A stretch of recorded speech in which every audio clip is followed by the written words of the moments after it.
अब next recipe रहेको छ मासुको अचार।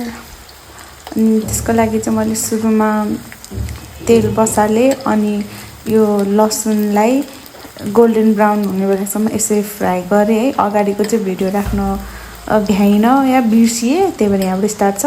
कुखुराको मासुमा नुन र बेसार राखेर मोले अनि आधा घन्टा पछाडि चाहिँ हामीले फ्राई गर्न सक्छौँ। सो यो चाहिँ फ्राई हुँदैछ। अब अरूहरूले चाहिँ धेरै तेल राखेर थोरै राखेर मजाले फ्राई गर्न नि मिल्यो। अब मैले चाहिँ एकैचोटि फ्राई गर्छु, किन भन्दाखेरि अब यो फ्राई गर्दा गर्दै चाहिँ मजाले तेल आउँछ अनि यो फ्राई चाहिँ हुन्छ है।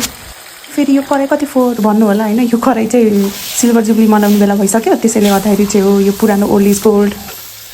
मेन भनेको तेल पनि वेस्ट हुँदैन। अनि यो चाहिँ अब यहाँ राख्दाखेरि तेल कम भयो जस्तो, मासु पकाए जस्तो देखिन्छ, तर यो अचार नै हो है बनाउनु लागि चाहिँ। मैले चाहिँ यही टेक्निकले बनाउँछु, किन भन्दाखेरि मैले पछि एड गर्ने तेल चाहिँ अर्कै हुन्छ। यो चाहिँ बिस्तारै तल तल चाहिँ तेल छ, सो माथि माथि चाहिँ देखिएको होइन।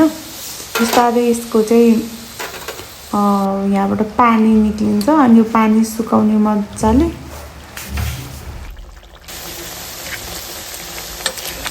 पानी सुकिसके पछाडि यसरी मजाले गोल्डन ब्राउन हुने बेलासम्म मस्त फ्राई गर्ने। त्यस पछाडि तोरीको तेल राख्ने है। मैले चाहिँ भाँडा पखाल्न नि भ्याइनँ। अनि त्यस पछाडि थोरै मेथी राख्ने। यता मासुको अचार बनाउँदाखेरि साइडमा चिकन करी पनि बनाउँदै थिएँ। सो यो चाहिँ पाकेर यस्तो देखिएको छ। यता चाहिँ मैले अब सौफ राखेँ, पहिल्यै मेथी राखिसकेको छु। अनि त्यस पछाडि अघि पिसेर राखेको त्यो कालो देखिएको चाहिँ हाम्रो जिरा थियो। अनि त्यस पछाडि धनिया हो। जिरा र धनिया चाहिँ मजाले राख्नुपर्छ। अनि त्यस पछाडि यसमा चाहिँ अब अरू इन्ग्रिडियन्ट्सहरू अब आफूलाई मन लागेअनुसार अब यो मसला मिक्स मसला थियो त्यो पनि एड गरिदिएँ। अनि त्यस पछाडि यो खुर्सानी पनि राखेँ। यो चाहिँ काश्मिरी लाल मिर्च भनेर मैले दोकानबाट ल्याएको थिएँ। यसपालि चाहिँ मलाई त्यो अर्को खालको खुर्सानी ल्याउने चाहिँ जाँगर चलेन।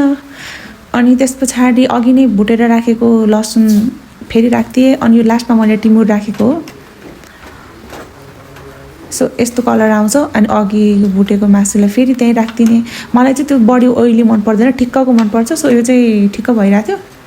अनि लास्टमा फेरि भिनेगर हालेँ। भिनेगर हालिनु अमिलो पनि हुन्छ। अनि अर्को भनेको यसले चाहिँ अचारलाई छिटो बिग्रिन दिँदैन। यस पछाडि चाहिँ अब हाम्रो खाजा खाने बेला भएको छ। यसमा चाहिँ मुस्ताङको आलु, फुरनदाना, अघिको मासुको अचार, मासुको तरकारी, पापड रहेको छ।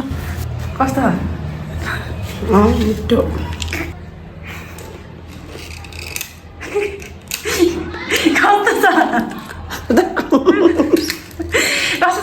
मिठो क्या मिठो। यस्तो गर्नु हातले हातै चम्चा नभए जस्तो। So I'm eating khaja made by me.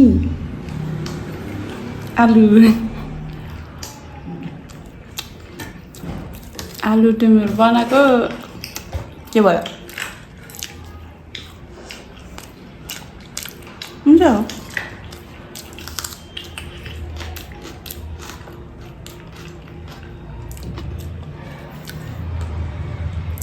I always enjoy my cooking. Masuk acar.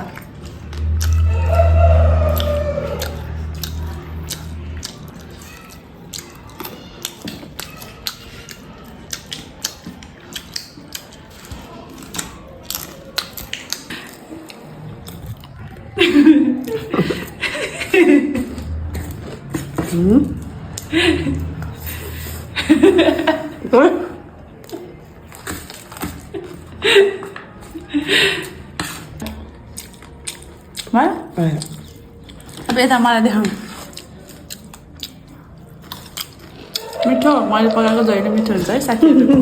This is my homemade अचार साथीहरू। अचार यहीँ छोडिदिन लागेको है मम्मी बाबालाई। This much for today. मेरो भिडियो हेरिदिनु भएकोमा thank you and keep loving, keep supporting, and please subscribe to my YouTube channel. Thank you. Bye bye.